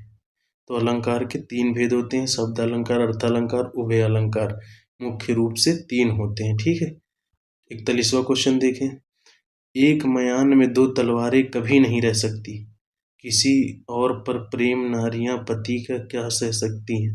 इसमें ये कहा गया है कि देखिए, एक म्यान में 2 तलवारें कभी नहीं रह सकती हैं, किसी और पर प्रेम नारियां पति का क्या सह सकती हैं। तो इसमें दृष्टांत है। देखिए, पहले ये बताया गया दृष्टांत पर बिंब प्रतिबिंब का मतलब समझिए कि पहले कहा गया एक म्यान में 2 तलवारें, मतलब कि जैसे पति पत्नी है। ठीक है, पति पत्नी है। ठीक है, तो पति के लिए पत्नी प्रतिबिंब हुई। ठीक है, अब अगर पति के पास एक पत्नी के जगह पर कोई और औरत आ जाए, ठीक है, या कोई और उसको प्रेम हो जाए, तो वहां पर क्या कहा गया कि तलवारें कभी 2 तलवारें नहीं रह सकती, मतलब एक ही। तो इसका बिंब प्रतिबिंब बन गया कि पहले उसको समझाया गया है मुहावरे, एक ऐसे लोकोक्ति के थ्रू या मुहावरे के थ्रू, फिर उसको क्या किया गया, उसका अर्थ दिया गया है, समझाया गया है। तो ये बिंब प्रतिबिंब है, तो इसमें दृष्टांत अलंकार हो जाता है। आगे बढ़ते हैं। आती है शून्य क्षितिज से क्यों लौट प्रतिध्वनि मेरी, टकराती बिल खाती सी पागल सी देती फिरी। देखिए कितनी बार सी लगा है, तो इसमें उपमा अलंकार हो जाएगा। ठीक, कहे कभी बेनी बेनी बयाल, बेनी बेनी देखिए 2 बार तो यमक अलंकार। ठीक है, बेनी बेनी बयाल की चुराई लेनी। ठीक है, सजना है मुझे सजना के लिए, यम अलंकार दोनों बार सजना सजना भी इसके ऊपर एग्जाम्पल यही पड़ा। ये तेरा शिशु जग है उदास, रूपक अलंकार। ये तेरा शिशु जग है उदास। ठीक है, तो क्या हो जाएगा, रूपक अलंकार। आगे बढ़ते हैं। पायो जी मैंने राम रतन धन पायो, राम की तरह रतन, राम को रतन से कंपेयर किया गया है, तो रूपक अलंकार और योजक चिन्ह भी है। आगे बढ़ते हैं। तरिनी तनुजा तट तमाल तरुवर बहुछाए। अब देखिए यहाँ पर जो जल्दी जल्दी पढ़ेगा तो तरनी तनुजा देख के अनुप्रास को तुरंत टिक मार देगा। यहाँ पर अनुप्रास है, लेकिन नीचे देखिए इस कविता की दूसरी पंक्ति में कौन सा अलंकार, दूसरी पंक्ति बोला गया है, तो दूसरी में मनहु देखिए, जानो मनहु जनहु मनहु मानो, ये सब क्या होते हैं, उत्प्रेक्षा अलंकार होते हैं, तो उत्प्रेक्षा हो जाएगा। आगे बढ़ते हैं। ले चला साथ में तुझे कनक ज्यों, भिक्षुक लेकर स्वर्ण झनक। देखिए तुझे और यहाँ पर ज्यों, तो उत्प्रेक्षा अलंकार हो जाएगा। से पानी परात को हाथ छुयो नहीं, नैनन के जल से पग धोए। बहुत ही अतिशयोक्ति बढ़ा चढ़ाकर कि मतलब पानी परात को छुआ भी नहीं हाथ से। ठीक, मतलब कि जो पानी परात में था उसको हाथ से छुआ भी नहीं, और नयन से मतलब जल धुल गए, पैर धुल गए, इतने आंसू गिर रहे थे कि उससे पूरे पैर धुल गए। तो इतना बढ़ा चढ़ा कर तो अतिशयोक्ति अलंकार इसमें हो जाएगा। आगे बढ़ते हैं। देखिए 50वां क्वेश्चन क्या है। पानी मनुज भी आज मुख से, राम नाम पापी है, सॉरी पानी नहीं, पापी मनुज भी आज मुख से राम नाम निकालते। तो ये विरोधाभास है कि पापी हो फिर भी तुम राम नाम निकाल रहे हो, मतलब भक्ति कर रहे हो, तो ये विरोधाभास है। पहली पंक्ति में पापी कहा गया, दूसरे में राम नाम निकाल रहे हो, तो विरोधाभास है। दृष्टांत क्या होगा, अभी हमने इसके ऊपर पढ़ा था। ठीक है, आगे बढ़ते हैं। Question number 51। नाक की मोती अधर की क्रांति से, बीज दाड़िम समझ कर भ्रांति से, देख सहसा हुआ सुख मौन है, सोचता है अन्य सुख यह कौन है। तो देखिए एक किसी महिला के नाक पर क्या है, एक जो पहनी रहती है, क्या कहते हैं उसको, है ना, अरे यार क्या जो भी कहते हो, तो उसको वो उसके मतलब वो नाक पर लग रहा है कि जैसे वो जो अनार होता है उसका बीज रखा हो। ठीक है, तो यहाँ पर क्या वो तो पहनी है नाक में अपने वही, लेकिन दूसरे को क्या लग रहा है कि ये अनार का बीज है। तो यहाँ पर भ्रांति हो रही है, तो ये भ्रांतिमान अलंकार हो जाएगा। 52वां है नहिम पराग नहिम मधुर मधु नहिम विकास इह काल अली कली सी सौ बिंदु आगे कौन हवाल। अन्योक्ति अलंकार। ठीक, तो इसमें क्या देखिए काल हवाल, ठीक है, लास्ट में मिल रहा है, तो यहाँ पर क्या हो जाएगा अन्योक्ति अलंकार। अतिशयोक्ति पता ही है बढ़ा चढ़ा कर। आगे बढ़ते हैं। दिवसासान का समय मेघमय आसान से उतर रही है, संध्या सुंदरी परी धीरे धीरे। परी कहीं उतरती हैं? ठीक, आसमान से नहीं, तो मानवीकरण मान लिया गया है बस। उसी तपस्वी से लंबे थे देवदार दो चार खड़े। प्रतीप अलंकार। उसी तपस्वी से लंबे थे देव चार दो चार खड़े। ठीक है, तो मतलब कि क्या हुआ, देखिए तपस्वी से लंबे, मतलब कि जो देवदार क्या है पेड़ है, पर उनका तपस्वी से उनकी तुलना की गई है, तो प्रतीप अलंकार हो जाएगा। प्रत्यक्ष के द्वारा प्रत्यक्ष का चमत्कार पूर्ण वर्णन किस अनुमान अलंकार में होता है। अनुमान लगाया जाता है कि देखिए जैसे मैं अनुमान लगा दूं प्रत्यक्ष अप्रत्यक्ष, जैसे मैं कह दूं कि ये लड़का तो बिल्कुल राम भगवान राम की तरह है, राम के समान है, तो वो राम थोड़ी ना है, लेकिन मैंने अनुमान लगाया कि यह राम की तरह है, तो वहां पर अनुमान अलंकार हो जाएगा। अगला देखते क्वेश्चन नंबर है, वह आदमी नहीं हैवान है, इनमें बताना है कौन सा अलंकार है। देखिए मानो से सबसे पहले उत्प्रेक्षा, तो बी का फर्स्ट इसमें न इसमें है न इसमें है न इसमें एक ही में है, तो उत्तर तो एक ही से आ गया। और ऐसे देखिए कहीं उसकी चाल तो नहीं, भ्रांति है इसमें। आप तो साक्षात इंद्र है, रूपक अलंकार, मतलब साक्षात किसी को इंद्र बता दिया गया है। वो आदमी नहीं हैवान है, अपहति। ठीक, देखिए इसको कैसे, आप बीएनएस पढ़ते हैं, बीएनएस में आप उपहति पढ़ते हैं, घोर उपहति उपाधि, किसमें धारा 16 में। ठीक है, और सॉरी 116 में घोर उपाधि पढ़ते हैं। ठीक है, तो उसमें क्या होती है, किसी को पहुंचाना चोट, तो हैवान है ना, आदमी नहीं हैवान है, तो यहाँ से अपहति से याद कर सकते हैं। उपमा अलंकार के सर्वाधिक प्रयोग के लिए इनमें से कौन से कवि अति प्रसिद्ध हैं। उपमा अलंकार किसने सबसे ज्यादा प्रयोग, तो भास ने, माघ ने, कालिदास ने, वाल्मीकि ने, किसने किया है बताइए, कालिदास ने या वाल्मीकि ने। तो यहाँ पर ये होता है हमारा पीडीएफ खत्म, सिर्फ 25 मिनट में हमने इसको रिवीजन कर लिया। तो जय हिंद।